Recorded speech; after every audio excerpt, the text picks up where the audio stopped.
El conflicto entre Israel y los palestinos es muy complejo. Durante décadas, esta disputa ha causado decenas de miles de muertos y millones de refugiados, y ha convertido a Oriente Medio en un polvorín que está siempre a punto de estallar. Pero ¿por qué pelean israelíes y palestinos?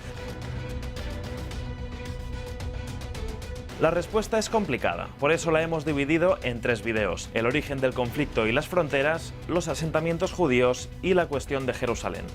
Comencemos por el comienzo. Para entender esta historia hay que dar un paso atrás en el tiempo, hasta finales del siglo XIX, cuando en Europa toma fuerza el sionismo. El objetivo principal de este movimiento de carácter nacionalista era la creación de un Estado para todos los judíos del mundo, que pondría fin a milenios de persecuciones y exilio. De hecho, apareció en parte como respuesta al antisemitismo que recorría Europa en aquellos años. Un antisemitismo que tuvo su máxima y brutal expresión con el Holocausto durante la Segunda Guerra Mundial. ¿Y dónde querían crear ese Estado judío? Sobre la mesa había distintas opciones: Uganda, Argentina o incluso una región de Siberia llamada Birobidzhan, en la frontera entre Rusia y China. Pero la tradición judía dice que la tierra de Israel está en el área geográfica conocida como Palestina o Tierra Santa, o sea, aquí, en esta franja de tierra de unos 400 kilómetros de largo entre el mar Mediterráneo y el valle del río Jordán. Pero ¿qué pasa? Que esta región también es sagrada para los musulmanes y para los cristianos. Además, cuando se empezó a plantear la creación de este Estado judío, esta zona pertenecía al Imperio Otomano, y si bien allí había una comunidad judía, la población era mayoritariamente árabe. Pero ocurrió algo que lo cambió todo: la Primera Guerra Mundial.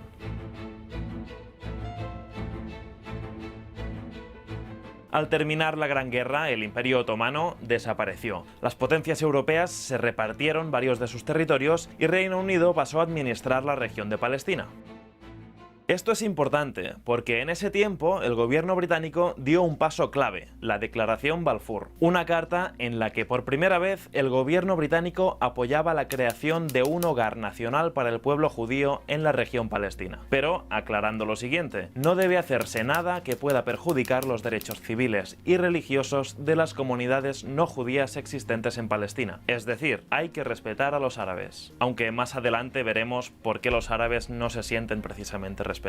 El hecho es que en los años 20 y 30 miles de judíos se instalaron en esa región, a los que se sumaron en los años siguientes los que huían del Holocausto.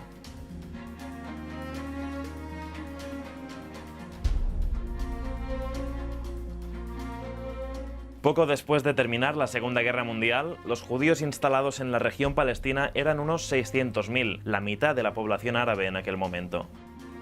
Y pronto aumentaron las tensiones entre las dos comunidades. Para resolver la situación y buscar una posible convivencia, en 1947 la ONU propuso un plan. ¿En qué consistía? Pues en la creación de 2 estados independientes, uno árabe y el otro judío, mientras que Jerusalén tendría un régimen especial. Los israelíes aceptaron esa división, pero los árabes no. Lo consideraban una pérdida de su territorio, y el plan de la ONU nunca se implementó. Sin embargo, hay una fecha clave: el 14 de mayo de 1948. El líder judío David Ben Gurión proclama el establecimiento del Estado de Israel. Y justo al día después, 5 países árabes vecinos le declaran la guerra. Invaden el nuevo Estado judío con un objetivo claro: su desaparición. Estamos ante el primero de los conflictos árabe-israelíes. Tras un año de batallas, Israel no solo gana la guerra, sino que amplía su territorio y además conquista la parte occidental de Jerusalén. Mientras, Jordania ocupa Cisjordania y Jerusalén Oriental, y Egipto se queda con Gaza. Esta guerra terminó hace 70 años, pero tuvo 2 consecuencias que hoy en día todavía perduran. La primera es el enorme número de desplazados. Los hubo en ambas comunidades, pero el problema afectó sobre todo a los árabes que vivían en la zona israelí. Se calcula que unos 750.000 palestinos tuvieron que huir a otras zonas de la región o a países vecinos, especialmente a Jordania.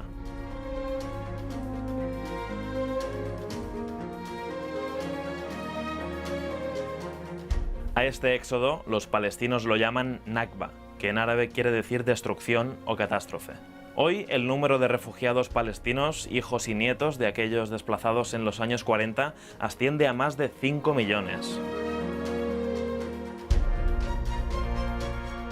La segunda consecuencia que perdura hoy es la división del territorio palestino en dos: Cisjordania, que incluye Jerusalén Oriental, y la Franja de Gaza. Pocos años después de la Primera Guerra Árabe-Israelí, en 1956, una crisis por el Canal de Suez provocó otro enfrentamiento militar, esta vez entre Egipto e Israel, que tuvo el apoyo de Reino Unido y de Francia. Aunque esta vez, tras 9 días de contienda, las fronteras quedaron inalteradas, hasta junio del 67, cuando se produjo el tercer conflicto, conocido como la Guerra de los 6 días, porque duró 6 días. Al terminar esta guerra, Israel ocupó Cisjordania, Gaza y la península del Sinaí.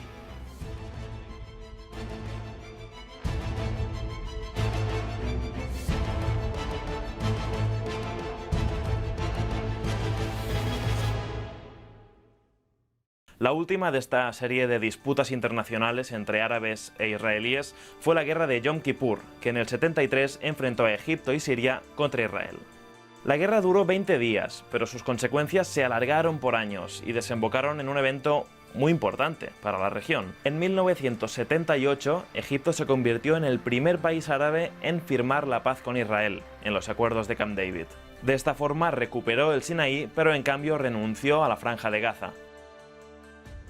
Eso fue un punto de inflexión que marcó también la relación de Israel con los otros estados árabes, aunque finalmente solo Jordania, además de Egipto, llegó a firmar un tratado de paz con el Estado judío. Si nos fijamos, los acuerdos de Camp David tuvieron mucha importancia, porque supusieron el final de la guerra abierta entre Israel y sus vecinos árabes. ¿Y qué significa eso? Que a partir de ese momento el conflicto quedó concentrado en una lucha entre palestinos e israelíes. Gaza y Cisjordania siguen, hasta el día de hoy, en parte bajo control militar israelí y en parte bajo la administración de la Autoridad Nacional Palestina, de la que hablaremos enseguida. Y esto nos lleva al próximo video, sobre los colonos judíos, es decir, sobre los habitantes de los asentamientos y los conflictos que han existido entre ellos y los palestinos desde el principio. Para verlo puedes hacer clic aquí o en el enlace de la descripción.